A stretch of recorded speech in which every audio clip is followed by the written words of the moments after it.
Before we get to our episode, I want to take a moment to tell you about a platform that is revolutionizing the way SMP artists market their clinics, and best of all, you don't need to spend money on ads to use it. The platform is called HighLead, and it's a complete sales and marketing system created by an SMP artist that is guaranteed to generate more bookings for your clinic. HighLead helps you capture, nurture, and close more business with dozens of features, including your own website chat widget, a unified text message, phone, and email marketing system, a review management system, helpful automations, and so much more. And beyond that, HighLead's team gives you one-on-one sales and marketing training, step-by-step onboarding calls, and responsive support. If you're ready to fill your pipeline with quality SMP leads, check out HighLead right now at gohighlead.com. You can get access to a 20-minute overview video to see behind the scenes or book a live one-on-one demo with the founder to get all your questions answered with absolutely no risk or obligations. Check out gohighlead.com today.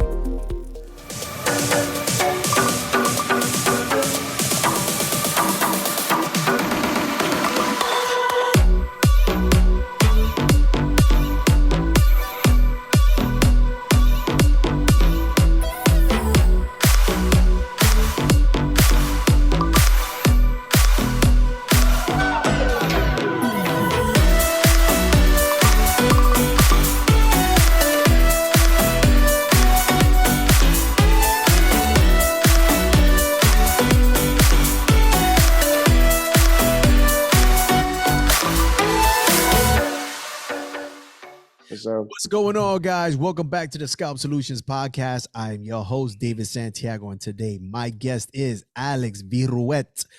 What's the deal, Alex? What is going on, man? Nothing much, my brother. First, I want to thank you for taking out the time of your busy schedule to jump on the podcast and chop it up with me. Hopefully, we're going to get some gems out of you, if you don't hide them too much, and then, it's going to be good, brother. For sure, man. I don't know where you from and what clinic do you represent, my brother? My name is Alexander Viruet. I'm from Milwaukee, Wisconsin. I represent SkalpX, MKE, Milwaukee. So yeah, man, it's for Midwest. Brother, Midwest. When I first saw you, and I was kind of like, I peeped the style. I seen the graffiti back, and I remember that's how we kind of first started chopping it up. We started talking about graffiti. Turns out, at some point in our lives, and I was like, man, where's this guy from? And I guess I'm just so ignorant that I don't realize that, in that part of the states, you guys got swaggle too. You know it. So check this out, Alex. How long have you been doing SMP? I've been doing SMP for 6 years now. 6 years you've been doing it. 27 since 2017. Yep. What were you doing prior to that? Before doing that, I was working at a barbershop. I was finishing school, working in a barbershop, and then I was doing obviously I was doing my little hustling on the side too, everybody. But I was finishing up school. Right. You know what I'm saying? It just came with it, I guess. But yeah, so I was doing that, and then I was doing a part-time gig working at a school as like a teacher assistant, pretty much. Got you. Interesting. So how do you end up getting into SMP? So as I was finishing college, pretty much, I was trying to figure out what I really wanted to do with myself. What do I do to my career? Obviously, I knew how to cut hair, but I didn't see myself as like a full-time barber. You know what I'm saying? I didn't want to. And at that time, you were lucky to get $20 for a haircut. You get what I'm saying? So right then, I was just like, man, I don't know if I want to be a barber. At the same time, I don't want to keep hustling. I had a son on the way, or my son was actually here, and then we were trying to move into a house or buy a house. So I was trying to get out of that whole system. But literally the same night I graduated college, I was like sitting there, sipping a little bit, drinking a little bit, trying to just figure out what I was gonna do. And I remember looking up, and I was just like, God, what am I gonna do, man? Like, I'm not trying to cut hair for the rest of my life. No, am I trying to work for somebody else, And out of nowhere, like I was looking on Instagram, and a before and after popped up in my feeds. Your little search engine, you look it up. Yeah. And a before and after popped up on my feeds, and I was just like, what is that? And I thought that's when the enhancements were like becoming a big thing. You know what I mean? You They thought were it was like becoming big. Beijing or something? Yeah, I was like, oh, this guy got the enhancements locked down. Like he does a really good job doing it. And so I was being nosy, so I clicked on the dude's page. Ended up being that it's that Puerto Rican dude, the rapper reggaeton guy from Puerto Rico that does Oh yeah, SMP. yeah. Gringo. Uh, yeah, so him. So I seen his page, and then so I was just looking, and before I again, I was just like, man, he's kind of rough with the enhancements. Like these guys' heads are red. Like what's going on? But then I started I started reading the hashtags and stuff like that, and I was just like, oh, it says scalp tattoo, and then it says scalp micropigmentation, permanent makeup. So I dug in deeper and figured out what scalp micropigmentation was. And I was just like, right then and there, like it just like clicked to me. You know what I mean? Like, man, this is before I even knew how much I make. But first thing came to my head was like, man, this is barbering, but with a tattoo aspect. You know what I'm saying? So I was just like, right then and there, before I even knew anything about it, I was just like, boom, So that's dope. I want to do that. Yeah, yeah. so how far after did you get trained once you seen these photos? So legit, it was like 4 months after that, after I saw those photos, that I was just like, I got to get into it. So the little bread I was stacked up for my little side stuff I was doing.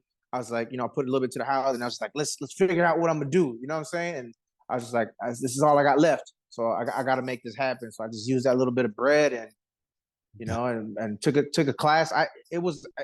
Honestly, I don't even know who the guy was, but I wanted to take the class so bad and get certified. And back 6 years ago, there wasn't Yeah, a big amount of people teaching. training. Yeah, You know what I'm saying?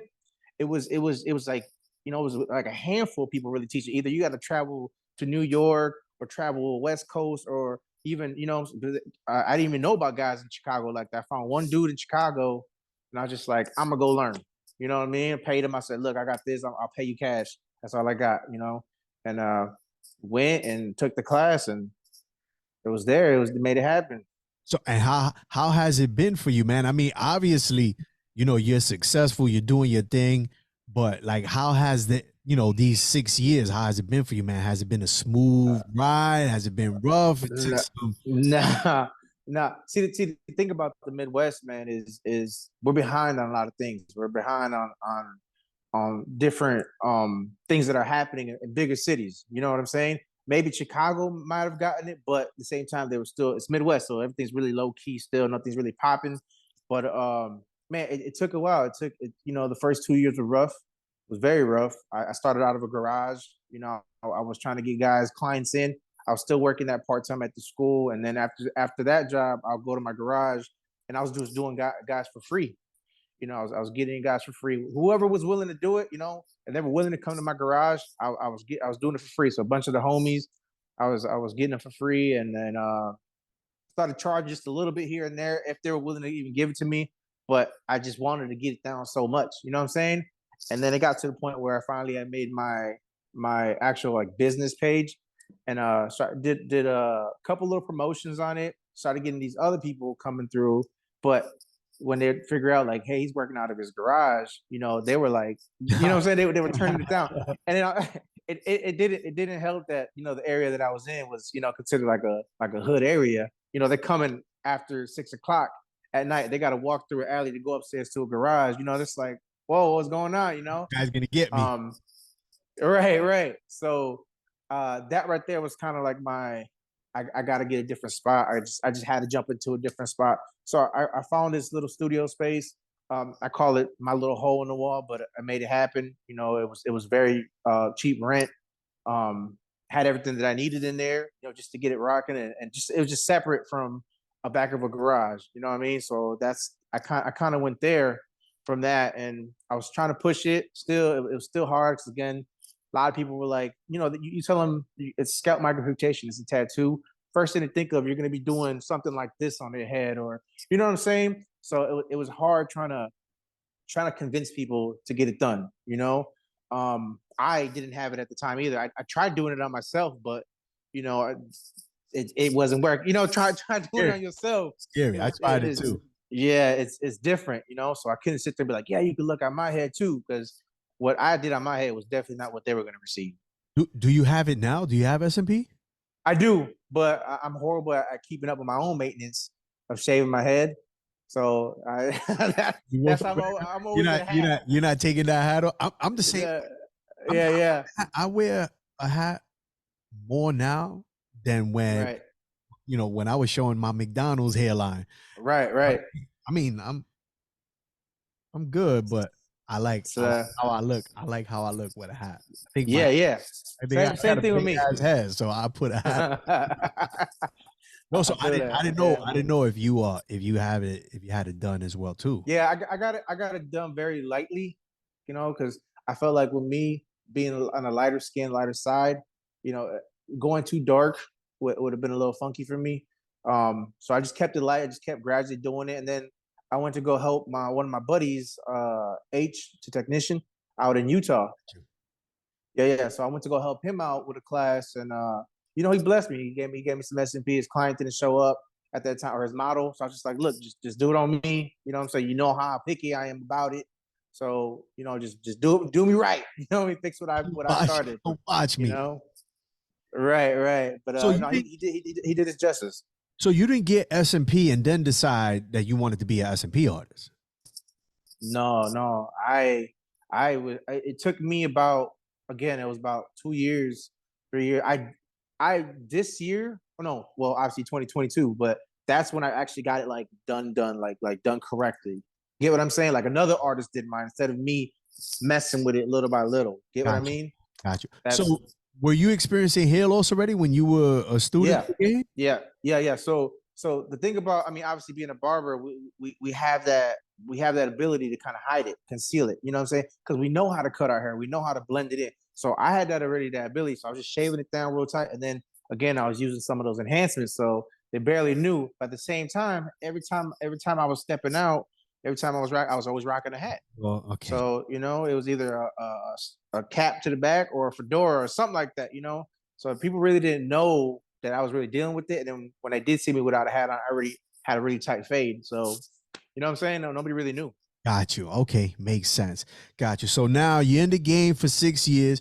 You're obviously doing your thing because you recently put up a post where you got your local news network now featuring you, man. And I think that's big. I think anytime an artist, gets promoted at that level, I'm always cheering because that's a good look for all of us. I know some of us may not see it like that. We got, there's some haters, but whatever it is. Right.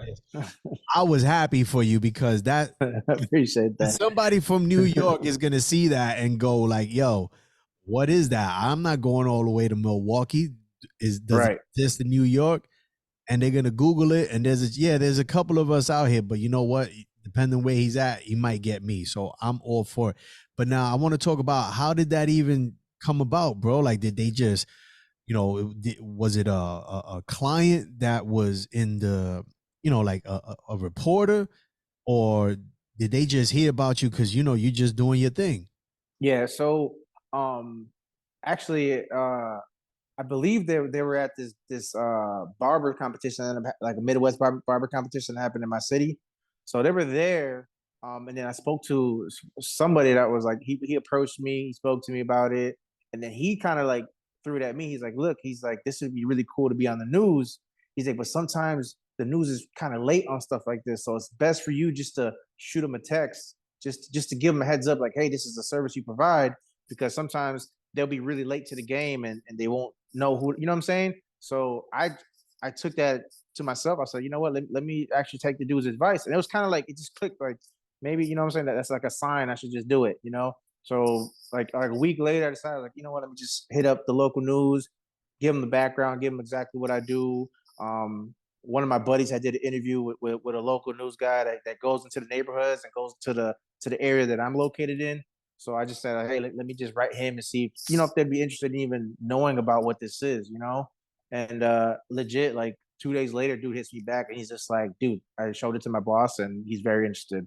So I was just like, oh, great, let's do this. Yeah, that's awesome, man. How did that make you feel, man, knowing that, that you sparked the interest of the local news network? Man, it was amazing, man, because just just with that, you know what I'm saying? Not only was I able to, not promote myself, but I was able to promote what SMP is in the Midwest. You know what I'm saying? In my area in Wisconsin, and there's other artists too in Wisconsin, so that might help them as well too, getting clientele in, not only just me, but them as well, and I just wanted my goal was just to get more people aware of the service we provide. Because honestly, you go to a line of 10 guys, maybe one person in that line might know about SMP, but doesn't know exactly, but he's probably heard of it. You know what I'm saying? So I feel like Midwest, every client that's coming to me, they always say, I've never heard about it until I seen your ad. I never heard about it until I seen you do so and so. You know what I'm saying? So it's something I felt like the news would definitely help push where it touched more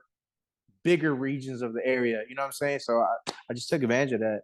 That's dope, man. So now let me ask you, have you been already like seeing like good turnaround from just that exposure alone, or aside from like what you're doing with like ads or anything like that?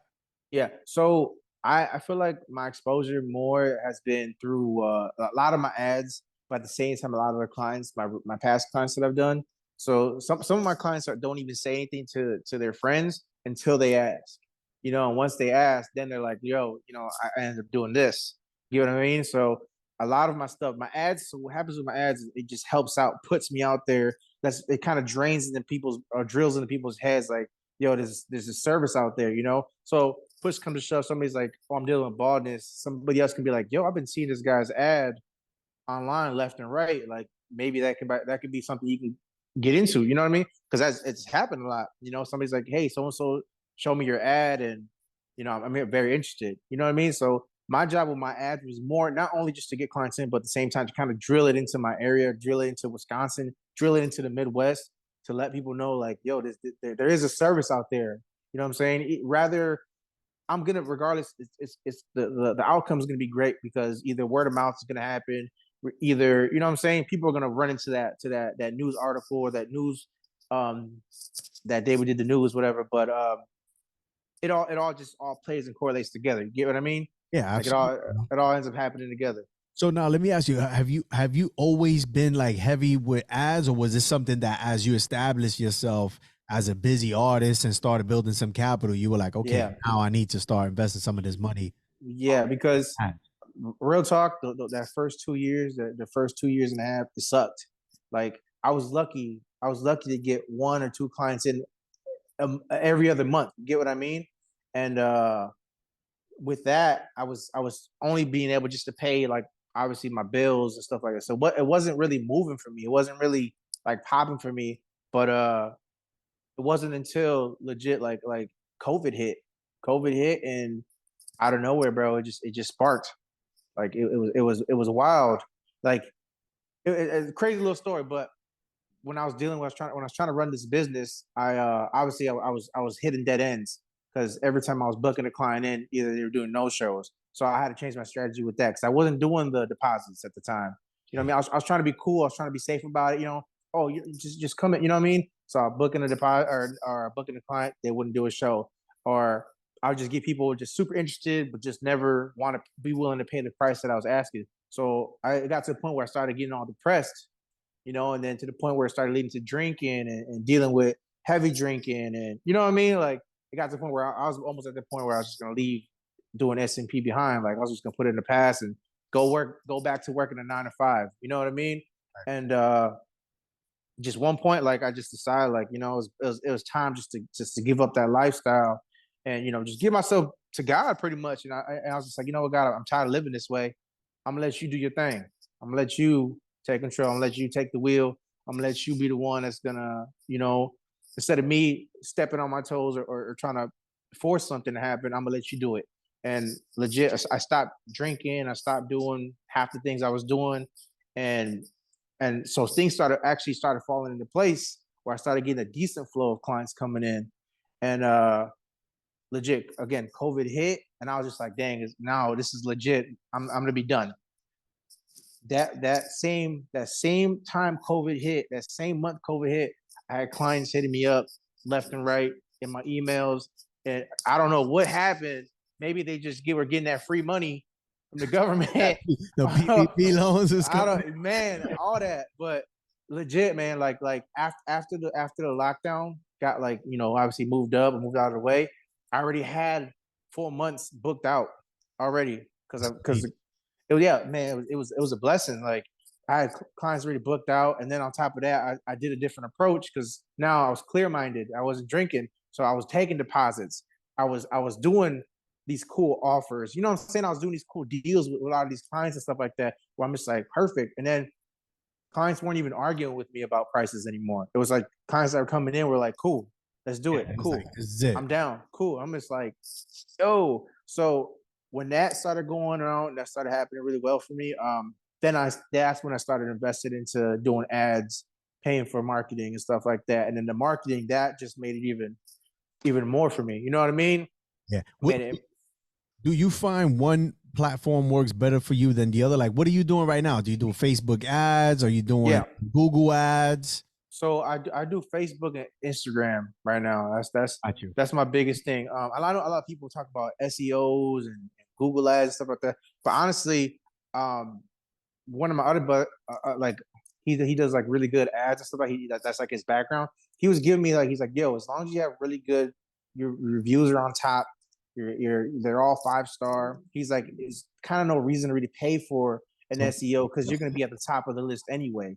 That's what SEO is. It's keeping you on the top of the list. So as long as you're keeping up, you're making your clients put in their reviews and you're getting 5 stars, you should be straight. So for now, just focus on doing these ads on Facebook and Instagram.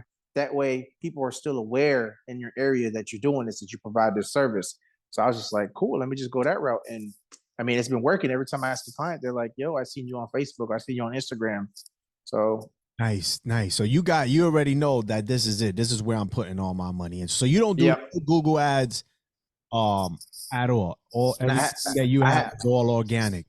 I haven't done it yet. I haven't done any Google ads yet. I just strictly do the Facebook and Instagram. That's my goal. Like, I Got you. mean, that's been the goal. I mean, it's been working for me. Got you. So now let's get a little more into the the S&P, the actual S&P aspect Yeah. of it. Me and you spoke very briefly offline, and it was because I think I posted a picture and it has something to do with hairlines.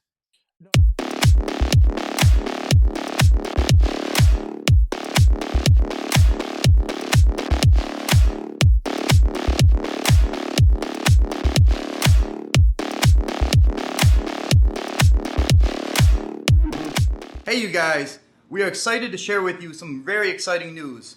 We have created an online training platform that you can do in the palm of your hand. With over 20 modules and nearly 80 lessons, this is the most comprehensive and detailed scalp micropigmentation course out there. For those of you who can't travel here, maybe you're in other countries, you can now learn from your computer, you can sit at home, you can sit in a bus, and you can learn scalp micropigmentation with the greatest innovators in this industry. Want to learn more? Click the link below. So feel me rain from behind. Black rain, peace through in the game. Black rain, through the struggles and the strain. Black rain, elements of mine. So feel the rain from behind. Black rain, peace through in the game. Black rain, through the struggles and the strain. Black rain, elements of mine. So feel the rain from behind. I'm sorta like a killer devil rebel. The getaway cars are the sounds of the bass and the treble. Cause I get into my able and ready. It was the actual interview that you did with. I think it was a lady you did an interview with, and you asked her the type of hairline she's fond of doing, like she enjoys doing more. There we go. Yes, that one. Diana Serrano. Shout out to Yeah. Serrano. And you you know what's crazy about this, man? How it works? Like legit, I had this question for you. Like I was just gonna go off top. I don't know what it was. So when I looked at my phone and I saw that you replied back to it, I was like, yo, like this is destined to be. Like Right. find someone who was willing to touch on the topic, because I don't know if I want to say it's controversial, but it's just like I'm so tired of hearing artists that have no idea about it just like crapping on it, like shitting on certain hairlines, but then they'll go and say a certain hairline is meant to be like this, but it's just as defined as the one that they found. Exact same So I'm gonna be a little more specific. The topic that me and Alex were talking about was the hard hairline. And I know you guys have heard me talk about this before because it's like the only hairline that for some reason is not acceptable in the industry. Don't get it. And culturally, I say it all the time, these artists that feel like that just have absolutely no idea about the culture. Nope. And we don't care that you think that it looks fake or it looks stupid, because guess Not what? at all. That's what these dudes want. If you Mhm. come to New York, the crispy hairline is it. The crispier the hairline, the more like in tuned you are to your grooming, the more you care for yourself, the more it says that you got style. Mhm. It has nothing to do with your age. There's 50-year-old men, there's 60-year-old men, Clean. New York, that got a super sharp hairline, and that Yep. us, like you Clean. said, is clean. But Alex, you brought up something very interesting too, because the counter to the hard hairline is a natural hairline. But you identified something that kind of ties them both together. So like, can you elaborate like on what it is that you're seeing? Yeah. So, a lot of artists are saying like the square look, the square edge of look is always gives it like a fake helmet type of look. You know what I'm saying? It's not a natural type of look. And again, it's all based on a culture. You know what I'm saying? Where you grew up. If you grew up in a barbershop, you're gonna want to edge up. That's the style you're gonna go for. That it's just the culture is all based on how your hairline. Your lifestyle is your hairline. That is as simple as that. That's that. You know what I'm saying? Like your lifestyle is your hairline. But my thing is like I've always seen like artists bashing the edge up, but in reality, a lot of these artists that what they're considering as a natural type of hairline, just because they round the corners, you know what I mean? They consider that a natural type of hairline, but it's the same type of definition, same type of flow. You know what I'm saying? But that's considered a natural type of hairline, which I don't understand, because if you look at what a natural hairline is, it's more faded out. It's more, you know what I'm saying? There's no definition to how a natural, you know what I'm saying? Yeah, And that's my interpretation of it, is one that like blends out. blends out. There's Like nothing. legit looks like you just buzzed your Right. hair, and that's that. That's so that would be considered more of a feathered natural hairline. That's what we would call a feathered hairline. That's natural. Now these guys are rounding out these corners, and they're giving almost like a heart. I don't know if you ever seen some, but some of them have definition in that widow's peak too. Yeah, that widow's peak. And they're like, oh, more like Mickey Mouse ears to me than bro, that's legit. And a hairline. That's a helmet. That's McDonald's. That's Mickey Mouse. That's all the above right there. Yeah, Dracula, all that. But you see these guys doing that, and right away, oh my gosh, it's such a beautiful hairline. It's so natural looking. And I'm looking at them like, that's the exact same concept of doing a hard lineup, except for the corners are just round and you got a rounded front. It's the same exact concept. Yeah. You know what I mean? I think, what I would like to say to that is that a natural hairline is not the actual shape of the hairline. I don't think that is what constitutes a natural hairline. I think a natural hairline is something that feathers, that fades out, that has no definition. Nothing. It should have nothing. Because you shape, just because you teardrop the middle of the hairline and bring it to widow's peak, that's not a natural hairline. It's not age appropriate. No. And it is just as solid as a regular, as a hard hairline. It is. That to me, that's a hard hairline too. It is. It's just a different culture, I guess. You know what I mean? Different style. Yeah. And I just don't understand. Like, I see it all the time. Oh, it's too hard. Like, oh, it's too hard. So like a part of me is kind of like, yo, that's what the client likes. The client, exactly. The client. Exactly. Who the hell are you to say, oh, it looks too hard, it doesn't look natural, it doesn't look real? Listen, excuse me. It's like I know I've said it before, like, yo, some of y'all need to take a visit to like some of these urban areas Yep. to see how some of these guys Beijing the crap out of their hairline. But Yep. while you're analyzing that hairline, look at how they carry themselves. Look at their demeanor. Those dudes Mm-hmm. are confident as hell. They Yep. don't care that they got so much Beijing on that hairline that it almost looks like leather. Yeah, exactly. Look, Yep. they don't care. It's fixed. So for these other artists from the outside looking in to just say, "Oh, that looks horrible," it's like, who are you to say that? Like, Right. you Yeah. gotta understand the culture, man. And it's just like I'm so tired of justifying the hard hairlines. Right. When you brought that up, I was like, Yeah. he's one. It's true though, because if you think about it, there's like, oh, when it heals, it looks like a helmet. The same way you do that rounded little corner, you add that definition to the corner. When that heals, that looks more like a helmet than anything else too. You know what I'm saying? It's like wearing a football helmet almost. That You know what I'm saying? curvature, right? The curvature of it is almost like the curvature. It's mad definition in the corners. Like, look at a natural hairline. There's no definition. You know what I'm saying? Like, even when they take the clip, there's no definition. And there should not be any rounded definition in any corners. No rounded definition in the front at all. All that, if it's really natural, it's just flowing out. Yeah, That's it. Nice gradient flow that just ends. So, do you have a particular hairline that you enjoy executing over all the other ones? So I like to do an in between. So I like doing the edge up style, but I like to do a little softer. You know, Yeah, you know what I mean? Like it's solid, but it's not like it's marker. Exactly. It's not like on top of one another type of magic marker style. Yeah. So I do like doing the edge up. I just like to make sure it's sprinkled in instead of it being mad tough and mad hard looking like getting sprayed on. A couple of artists refer to it as a hybrid. Yeah.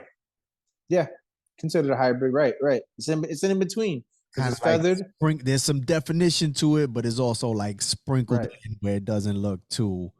And that's what I call like the clean edge up. I call it when my clients ask me like, "Well, I want an edge up." I'm like, I'm willing to give you an edge up, but I'm not going to make it super sharp or super perfect.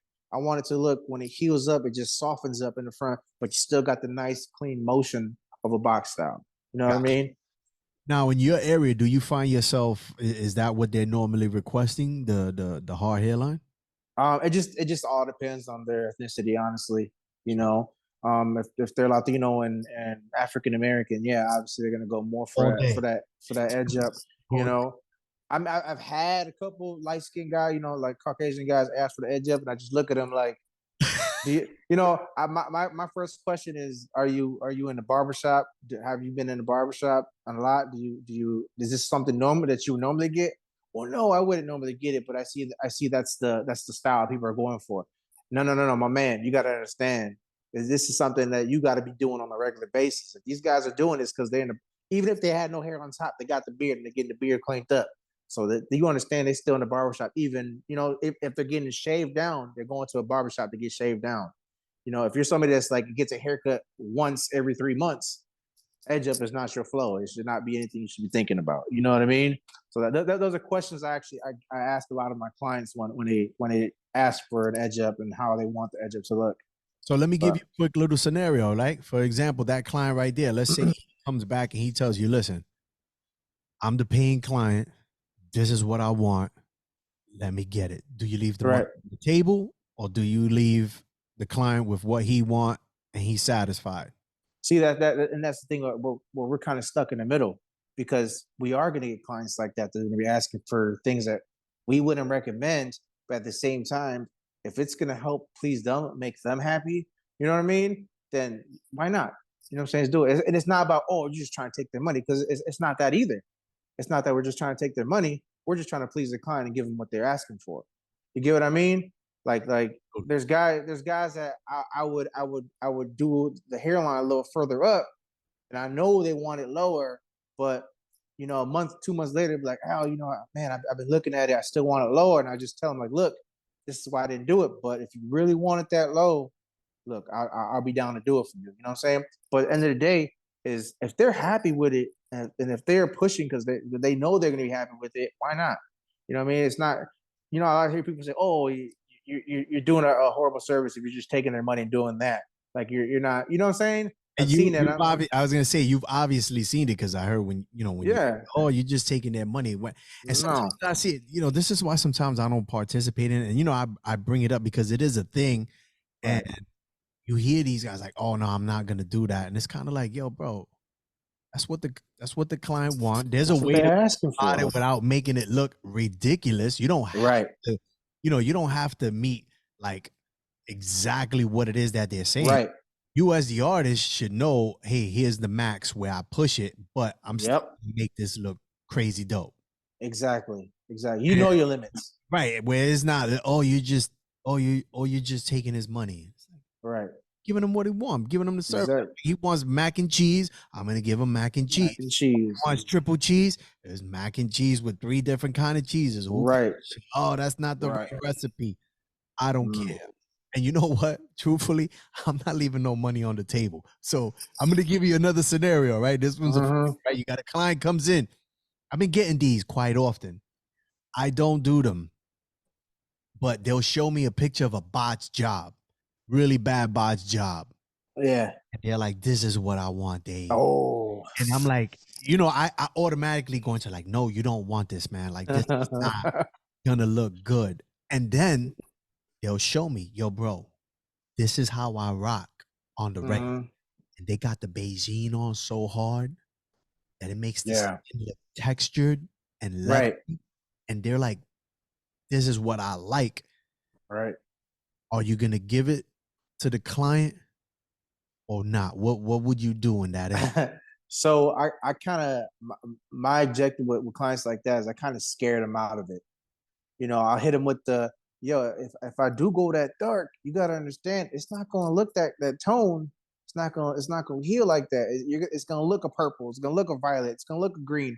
Everything that you're asking me, you don't want it to look. That's exactly how it's going to turn out like that. If we end up going that route, you know. So I try to scare them out. Like even honestly, even doing the face, the beard tattoos, the beard, man, those freak me out. Why? Because they can have a beard, right? They want the beard because that's what's in. That's what they're going for. But one day, what if they're trying to shave it or they actually slip up? Boom! Oh snap! Now you can see what they did. Now I have no choice. You know what I'm saying? Like all that plays a big factor into it. So I always like try to push that away. But my job is to kind of scare them out of it and explain to them why I wouldn't recommend it.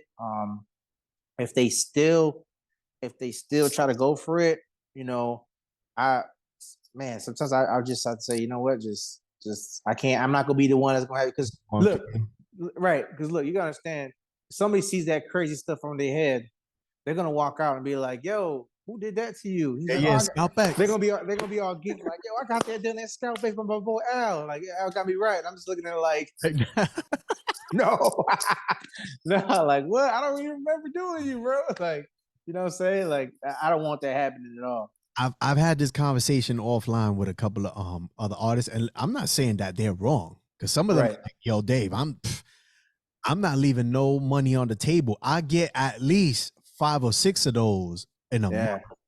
So now if you start doing the math at $3,000 a pop, right? And they're like, "Bro, whether I do it or not, they're gonna go to somebody who's gonna do it, right? And they're gonna take their money out, right? And listen, I respect everybody's hustle. I never knock how anybody makes their money. But for me, what scares me is like what you said. I'm scared somebody goes, "Yo, is that supposed to be SMP? Like, who the hell did that?" And they go, right. "Oh, that was Dave, man, from Scalp Solution. He blessed me." Who the hell he did it? He botched the crap. Right. Like that same person that you would just like, you know what? I'm gonna serve him. This is what he really wants. Could also be one that destroys whatever 10, 15, 20 potential clients for you just off word of mouth. Right. That's why I won't do it. I understand. So, what happens is when I get a client like that and we're about to start, like I have like the little dilution chart. Like I have a poster of it in my room. So right away they come in, they're like pointing like, "This is what I want," boom, and they go right to the bottom one where you know that's where you do the darker skin Latinos, darker skin black guys and stuff like that. And it's just like looking at them like, sometimes I'll be like, yeah, that's what we're gonna shoot for. End of the day, I'm like, nah, I'm not giving you that. Because I already know with this tone, it's gonna look dark enough, and they don't know it. You know what I'm saying? So they're like, oh, it looks nice and dark. And they ask, like, I'm like, yeah, but if I start pushing that, if we do more than this, it's gonna look funky, So essentially what you're saying, you'll tell them like, yeah, I could give you that, but you'll end up diluting to what you think looks right. Yep. I get that too. I understand that because sometimes the clients will come in with a with these false expectations until they actually see it the way it's supposed to be done, and they'll go, "Oh, yo, yeah, Yep. that's cool. I like that. I'm glad I didn't right go for with the hair. Same thing with the hairlines. They come in one of this little box style. I'm looking at them like, my man, you can't get your high school, you can't get your grade school lineup. Like, it's not gonna happen. I'm like, let's start it here. We started there, and if you want to make those adjustments, go low, we'll do that. Once we do it, they'll be like, I'm glad I did it this way.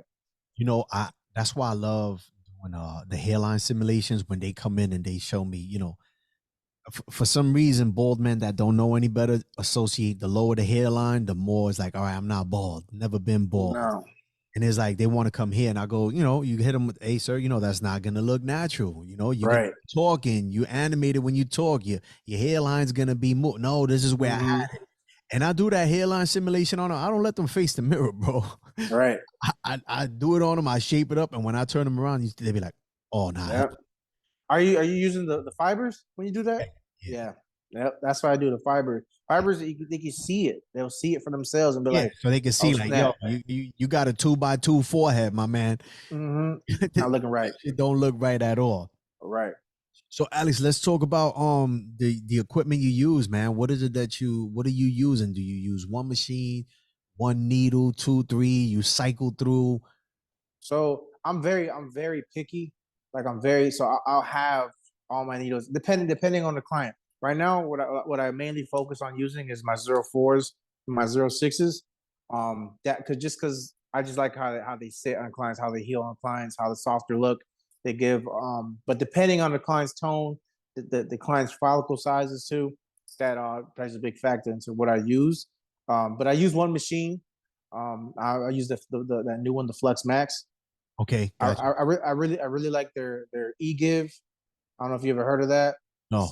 So it's like a little device that's like almost like a brain inside of the machine. So once it hits the skin, it like configures like the type of skin it is, and it adjusts the hit of the needle depending on what size. So for example, if I start in the back, it's gonna be hitting a certain way. Now, if I stop it and then start hitting the front, it'll hit the skin. The first hit, it'll start adjusting the way the needle hits. That way, if so it like recalibrates every time it goes to. Yep. So it'll slow it down or to keep it at the same pace, but the hit is going to still be almost like different every time, depending on the side. So if I did the side temples, side temples, we want to do smaller needles and like really slow it down the machine a little bit more.